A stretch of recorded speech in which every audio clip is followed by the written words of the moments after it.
L'Observatoire de Paris a construit dans le centre de la France un ensemble radioastronomique qui est le plus vaste d'Europe. Les radiotélescopes ne voient pas les astres, ils les écoutent.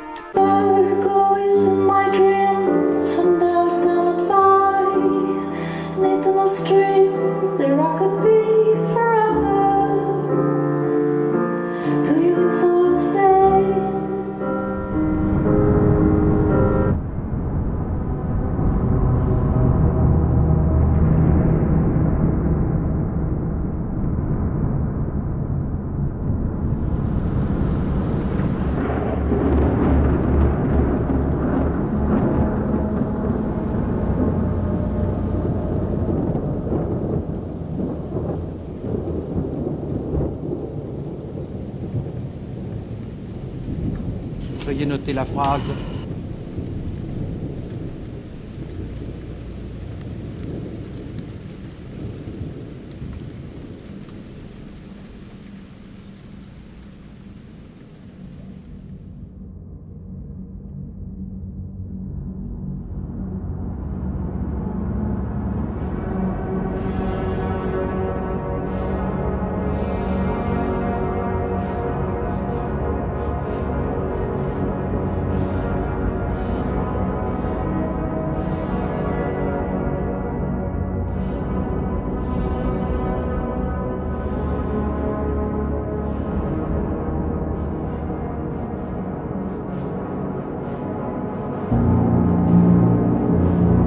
Autant suspend ton vol.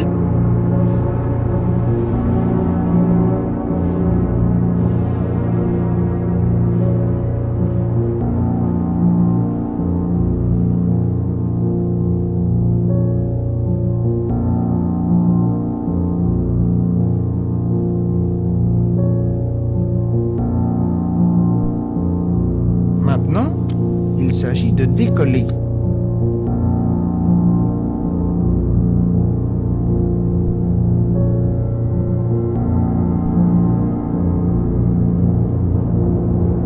Il vole nord-nord-ouest, entre en Angleterre, survole la Manche, entre en Angleterre, passe en Irlande, et d'Irlande, il saute d'un seul coup d'aile, toujours en se posant sur les bouts de bois dans la mer pour se reposer, ça, jusqu'en Islande. Est-ce que vous vous rendez compte de ce que ça représente comme voyage?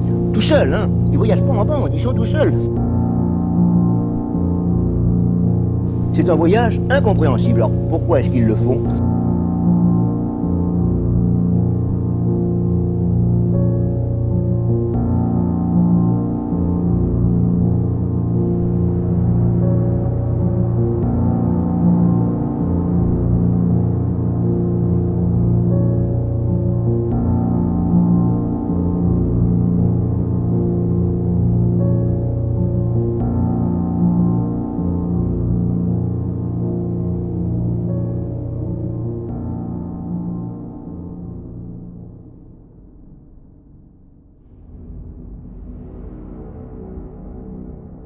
Si je vous dis que son transport en est dangereux.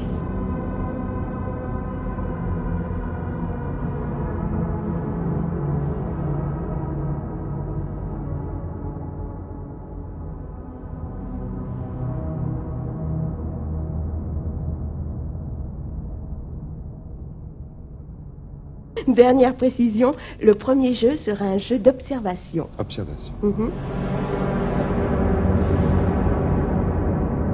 On obtient des nombres de 2, 3, 4, 5, 10 chiffres qui ont cette propriété qu'ils ont été tirés au sort entre 0 et 9 avec la même probabilité pour tous les chiffres et de façon indépendante. Il y en a 1 million.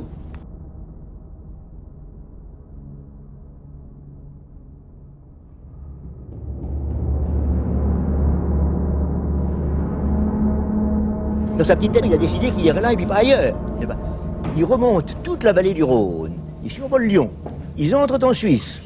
On les voit franchir les cols des Alpes à 2000 mètres d'altitude. Ils vont traverser toute l'Europe centrale. Qu'est-ce qu'ils vont faire? On ne sait pas. Si vous avez des idées, La réponse coule de source. Sur un très grand nombre d'expériences, la fréquence d'un événement ne s'écarte pas beaucoup de sa probabilité. C'est tout de même étonnant.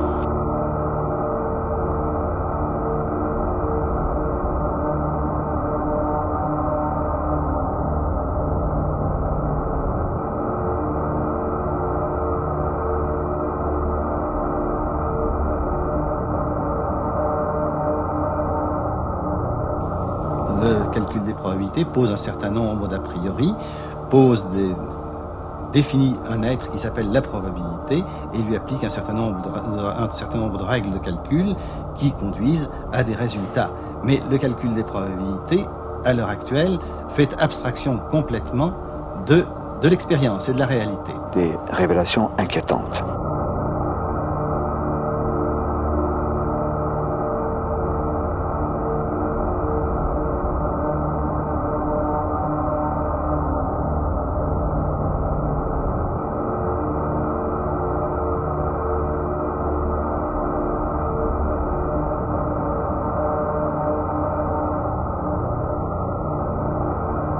Alors maintenant, nous allons mettre Pile cumulée 1. c'est cela. Pile ou face, boule jaune ou boule bleue, la probabilité de l'événement pile ou boule jaune est de 1 sur 2, 1 demi.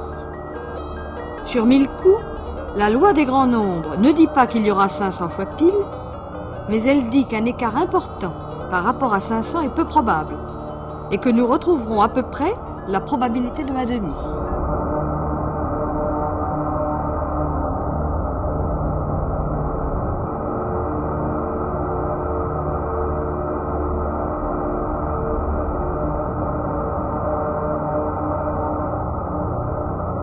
Le hasard, il est ce qu'il est. Je crois qu'il y a deux sortes de hasard.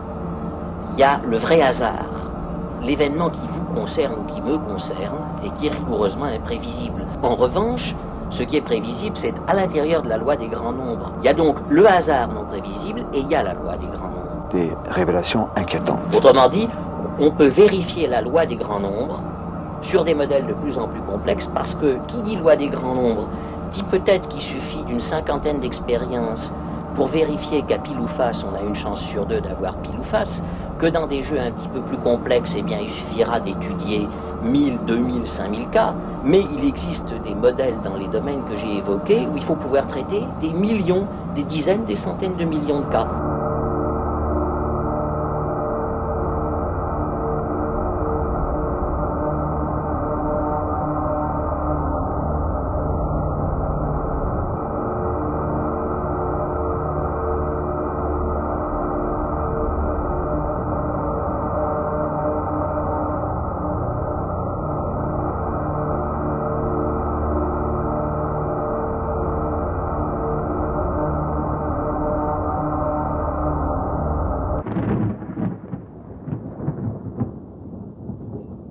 Tous ces mystères encouragent les partisans de la thèse d'une civilisation engloutie, et c'est la résurgence du fameux mythe de l'Atlantide, ou encore d'une base d'extraterrestres. Et après tout, nous ne sommes pas loin, à vol d'oiseau, fait remarquer Charles Berlitz, des mystérieuses pistes d'atterrissage de Nazca sur les hauts plateaux péruviens, ces pistes millénaires dont personne n'a jamais pu expliquer rationnellement l'origine.